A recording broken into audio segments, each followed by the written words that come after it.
Manusia Oke. itu didoktrin, terus didoktrin sehingga kecerdasan dirinya itu menjadi tertutup oleh Hmm. kepintaran. Jadi ditutup, Hmm. ini tuh ditutup, diblok. Hmm. Jadi tumpuk saja semua pengetahuan-pengetahuan yang nanti tidak akan terpakai oleh manusia. Itu caranya. Ada suatu rekayasa besar di planet ini yang hendak membuat manusia untuk menjadi orang-orang yang pintar, bukan yang cerdas. Nah, Oke. jadi cara yang paling mudah untuk memblok itu adalah satu, dengan pola makan. Pola makan Oke. makanan yang semuanya itu tidak sehat, Hmm. yang semuanya itu mengandung pengawet, yang semuanya itu anorganik, semuanya itu tidak sehat dan sebagainya. Itulah pola-pola yang memang ditanamkan. Kemudian diberi yang namanya logam berat berupa timerosal. Hmm. Nah, timerosal itu biasanya itu terkandung di dalam vaksin. Hmm. Nah, terus ketiga, berikan pengetahuan-pengetahuan ke dalam otak manusia itu, ilmu-ilmu yang banyak banget tapi tidak terpakai. Hmm. Nah, terus keempat, ganti ukuran hidupnya dengan nilai berupa angka. Hmm. Nah, itu paling mudah. 4 hal ini saja didoktrinkan dan didogmakan ke dalam otak manusia, itu kecerdasannya itu akan hilang. Hilang. Loss. Blast.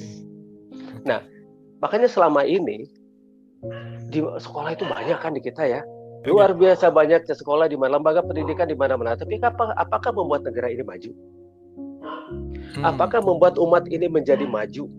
Apakah umat ini bisa memberikan solusi yang tepat bagi kehidupan berbangsa dan bernegaranya? Begitu kan?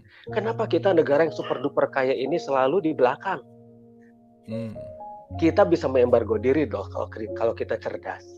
Tapi berhubung kita pintar dan memang dibuat pintar sejak dulu, jadinya seperti ini. Karunya, kasihan. Sudah Karunya. waktunya Oke. kita sekarang kita itu berpikir.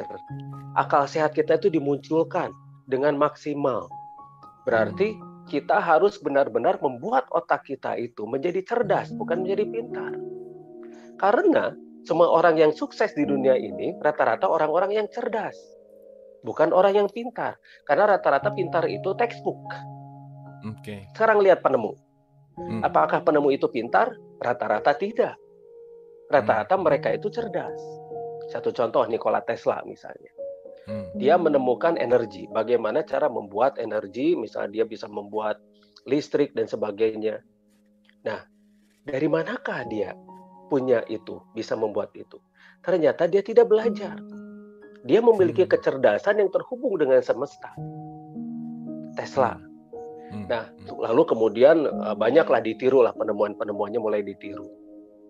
Nah, jadi industri. Tapi orang-orang cerdas seperti itu biasanya dia ingin membagikan ilmunya pada orang lain. Makanya kenapa Tesla ingin membagikan ilmunya pada orang lain, listrik gratis misalnya. Nah, jadi ketika kita sudah mulai cerdas, alamlah yang akan menghubungi kita. Otak kita akan terbuka, alamlah yang nanti akan menghubungi kita. Semestalah yang menghubungi kita. Semesta itu ingin memberikan pada mereka yang cerdas. Tapi satu, inti kalau misalnya kita ingin untuk itu, kita harus bisa bersikap netral dulu di nol.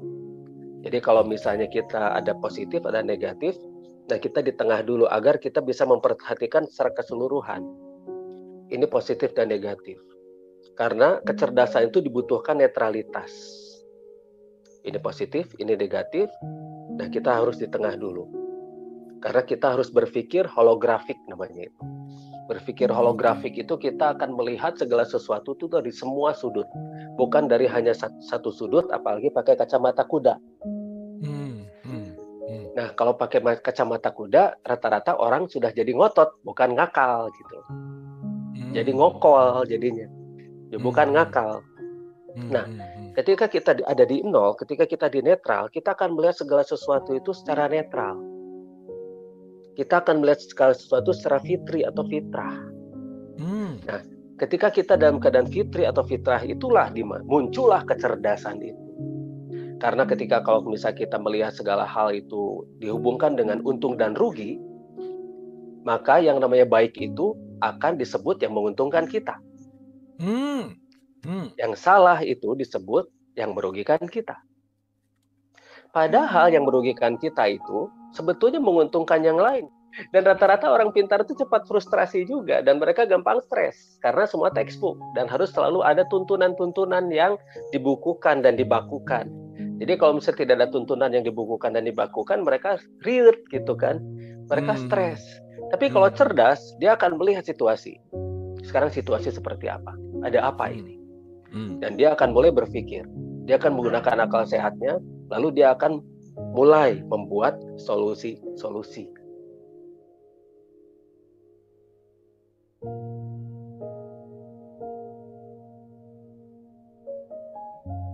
Karena bukan apa-apa, saya jadi penemu itu bukan dari akademis. Kan saya jadi penemu kan. Betul. Saya bikin baterai thorium, saya bikin bahan bakar air, saya bikin semualah temuan-temuan mulai dari obat-obatan sampai teknologi sampai energi dan sebagainya. Apakah itu dari akademis? Bukan. Semua dari semesta. Nah, kuncinya kita harus berbicara dulu dengan diri kita. Pertama, yang paling mudah adalah perhatikan jantung kita. Oke. Coba perhatikan detak jantung kita, perhatikan, tapi tanpa dipegang ya. Jangan dipegang jantungnya, jangan. Rasakan dan perhatikan bagaimana detak jantung kita seperti apa dan bagaimana.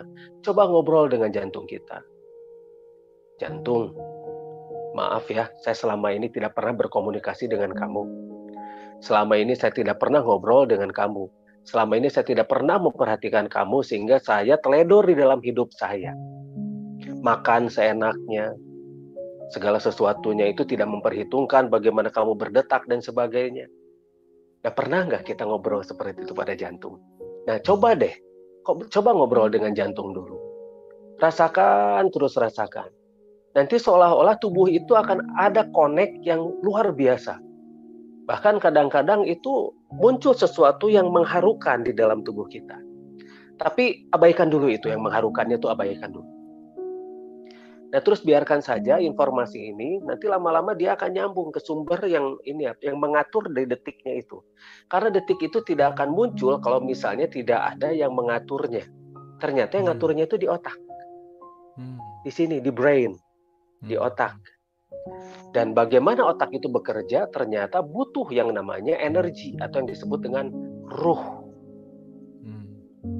Nah, langkah pertama itu dulu sajalah, coba ngobrol dulu.